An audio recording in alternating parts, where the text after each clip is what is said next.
Hi friends, welcome to VIP பஸ்னி channel. இன்றைக்கி என்ன பார்க்க போகிறோன்னா, மிளகு தக்காளி கீரை கடையில் தான் பார்க்க போகிறோம். இந்த கீரை பார்த்திங்கன்னா அது உடம்புக்கு ரொம்ப ரொம்ப நல்லது. எப்படி சொல்கிறேன்னா, இது வயிற்று புண்ணெல்லாம் இந்த கீரை ஆற்றும். அதே மாதிரி பார்த்திங்கன்னா உடலுக்கு குளிர்ச்சி தரும். ஸோ ரொம்ப நல்லது இந்த கீரை. சமைச்சு சாப்பிட்டிங்கன்னா வீடியோஸை ஸ்கிப் பண்ணாமல் பாருங்கள். நான் அதுவும் பார்த்திங்கன்னா இந்த கீரை வந்து கொஞ்சம் வித்தியாசமாக கடைவேன்.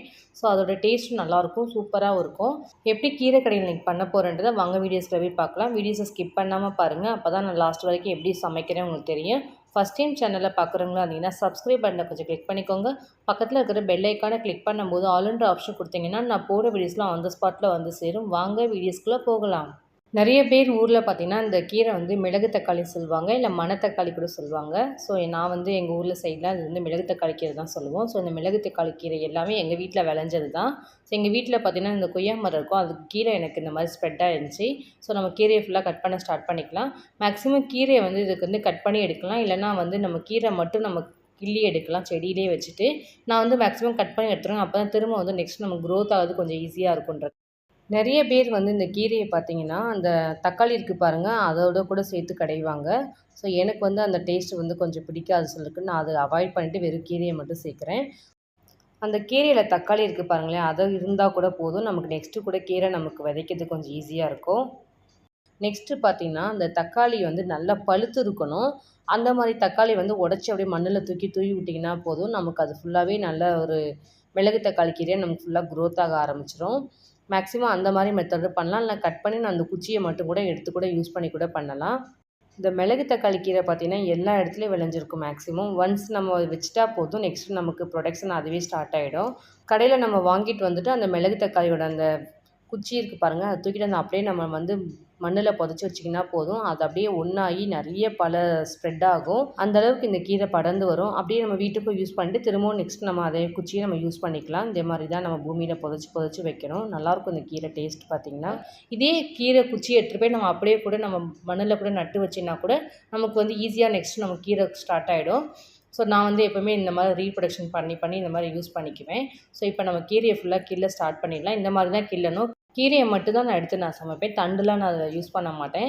சப்போஸ் நம்ம பொரியல் பண்ணுற மாதிரி தான் தண்டு நம்ம சேர்த்து கூட நம்ம பொரியல் பண்ணிக்கலாம். நான் முனியில் மட்டும் நான் அப்படியே கொஞ்சம் தண்டோடு சேர்த்துக்குவேன். மற்றபடி நான் ஃபுல்லாக கீரை மட்டும் தான் நான் யூஸ் பண்ணிக்குவேன். க்ளீன் பண்ணி எடுத்ததில் நமக்கு இந்த அளவுக்கு கீரை வந்திருக்குது. இன்னும் செடியிலே கொஞ்சம் கீரை இருந்துச்சு. சரி, ஒரு வேளைக்கு இதெல்லாம் நமக்கு போதும்னு சொல்லிட்டு நான் இந்த அளவுக்கு தான் கீரை எடுத்திருக்கேன். ஸோ இது எல்லாத்தையும் நம்ம நல்லா வாஷ் பண்ணி எடுத்துக்கலாம். 2 தடவை கிட்ட வாஷ் பண்ணி எடுத்துக்கோங்க. மண் எதாவது இருந்தால் நமக்கு க்ளீனாக ஆகிடும். கீரையை ஃபஸ்ட் நம்ம வேக வைக்க போகிறோம். அதனால் ஃபஸ்ட் நம்ம ஒரு கப் அளவுக்கு நான் இன்றைக்கி துவரம்பருப்பு எடுத்திருக்கேன். துவரம்பருப்பை நல்லா கழுவி எடுத்துக்கலாம். நெக்ஸ்ட்டு வந்து ஒரு பெரிய வெங்காயம் பொடிசாக நறுக்கி எடுத்திருக்கேன், அதையும் சேர்த்துக்கலாம். ஒரு 4, 5 பல் பூண்டு எடுத்திருக்கேன், அதையும் சேர்த்துக்கலாம். லைட்டாக வந்து ஒரு 1/4 டீஸ்பூன் மஞ்சள் தூள், 1/4 டீஸ்பூன் பெருங்காயத்தூள் எடுத்திருக்கேன். ஒரே ஒரு தக்காளி எடுத்திருக்கேன், புளிப்புக்காக நல்லாயிருக்கும் டேஸ்ட்டு. க்ளீன் பண்ணி வச்சுருக்க எல்லா கீரையும் சேர்த்துக்கலாம். நான் வந்து இன்றைக்கி பச்சை மிளகா போட போகிறதில்ல, காஞ்ச மிளகா போட்டு கடைய போகிறேன். அதனால் தாளிக்கும் போது நான் காஞ்ச மிளகா சேர்த்து நான் தாளித்து நான் கடைஞ்சிருவேன். சப்போஸ் உங்களுக்கு பச்சை மிளகாவோட டேஸ்ட் தான் பிடிக்கும் அப்படின்னா இந்த ஸ்டேஜில் நீங்கள் வந்து இந்த பருப்போடு சேர்த்து ஒரு தேவையான அளவு காரத்துக்கு ஏற்ற மாதிரி பச்சை மிளகா சேர்த்து மொத்தமாக சேர்த்து குக் பண்ணிக்கோங்க. மேக்ஸிமம் நான் வந்து கீரையை வந்து குக்கரில் போட்டு வேக வைக்க மாட்டேன். இந்த மிளகு தக்காளி கீரைக்கு மட்டும் நான் இந்த மாதிரி குக்கரில் வேக வைப்பேன். ஏன்னா இந்த மிளகு தக்காளி கீரை வந்து கொஞ்சம் நமக்கு வேகிறது கொஞ்சம் கஷ்டமாக இருக்கும், நூலாக இருக்கிறதுனால அது சீக்கிரம் வேகாது. ஸோ அதனால் இந்த மாதிரி குக்கரில் போட்டு வச்சிட்டிங்கன்னா நமக்கு நல்லா வெந்துடும். ஸோ கடைஞ்சி எடுக்க கொஞ்சம் ஈஸியாக இருக்கும். ஸோ ஆல்மோஸ்ட் குக்கரில் நம்ம எல்லாத்தையும் சேர்த்தாச்சு. இப்போ நம்ம ஒரு 2 விசில் கிட்ட நம்ம விட்டு எடுக்க போகிறோம். பருப்பு வேகிற அளவுக்கு தேவையான அளவுக்கு 2, 3 விசில் விட்டிங்கன்னா போதும், கரெக்டாக இருக்கும்.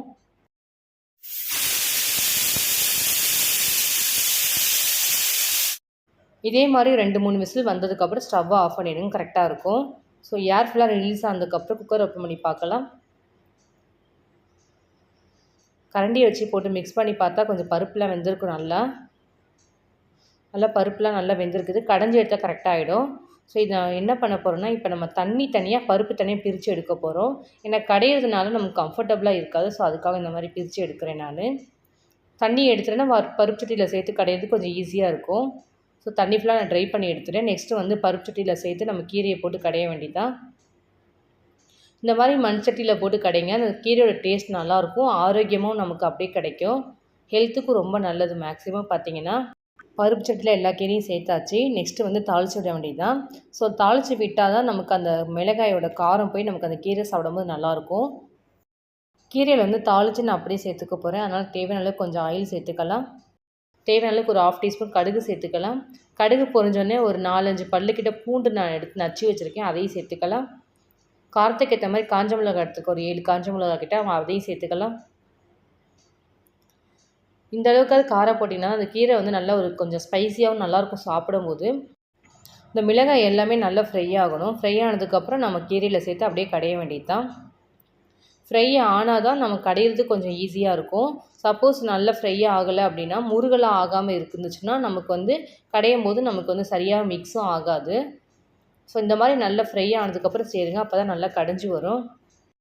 தேவையான உப்பு சேர்த்துக்கலாம். நான் இன்னும் உப்பு சேர்க்கவே இல்லை. மேக்ஸிமம் கடையும் போது இந்த மாதிரி உப்பு போட்டு சேர்த்திங்கன்னா தான் நல்லா கறக்கு முறக்கும் நல்லா கடைஞ்சி வரும். ஸோ நிறைய பேர் வந்து இந்த மிளகு தக்காளி கீரை வந்து கடையிறது கொஞ்சம் கஷ்டமாக இருக்குன்னு சொல்லிட்டு மிக்சியில் கூட போட்டு கிரைண்ட் பண்ணுவாங்க.